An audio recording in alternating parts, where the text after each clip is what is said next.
the most important thing is just understanding that everything rests on consistency.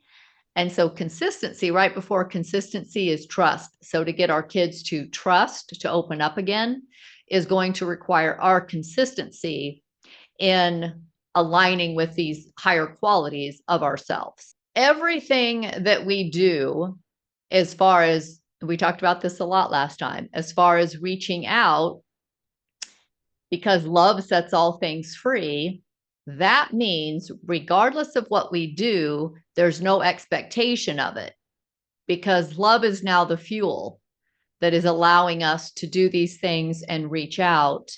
And it's constantly doing it from a love state, which just sends it out, releases it, lets it go, doesn't have an expectation, because it's something that we're giving.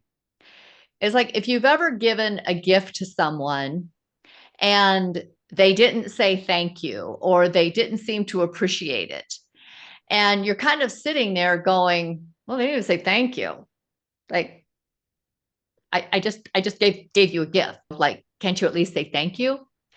Well, that has an expectation to it, versus really truly being able to give something with love in which there is no expectation. So that's what we're doing.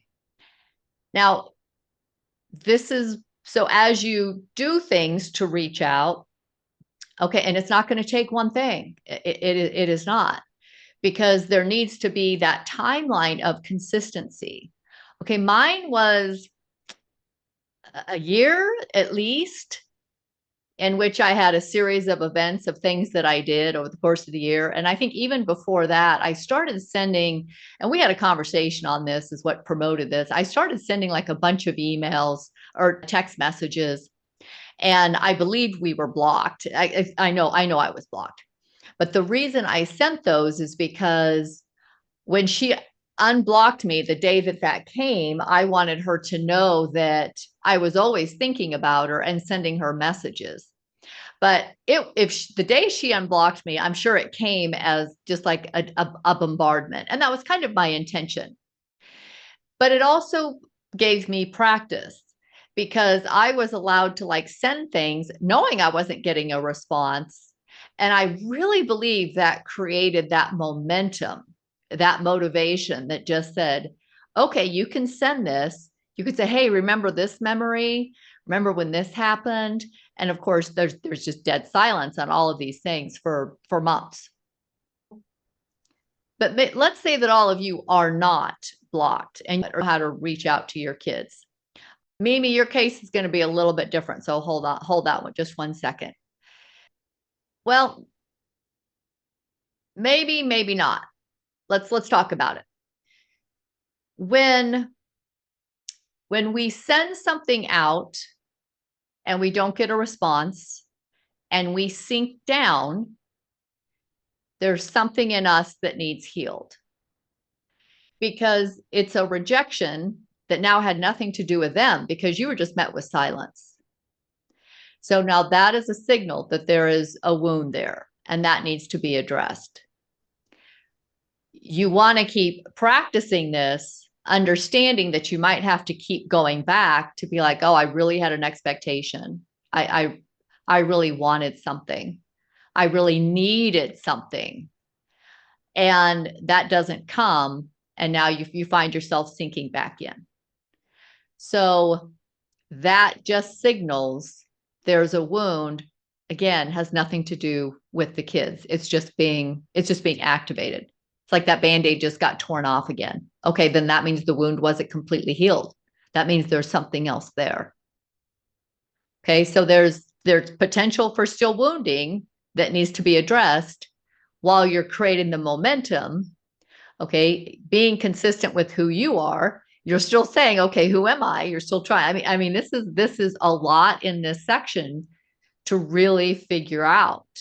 And life has a way of always giving you exactly what you need to help you work through this and get to that place that you where you want to be. So, number one thing, consistency. I was estranged from my parents for a very long time. I would say 2 decades.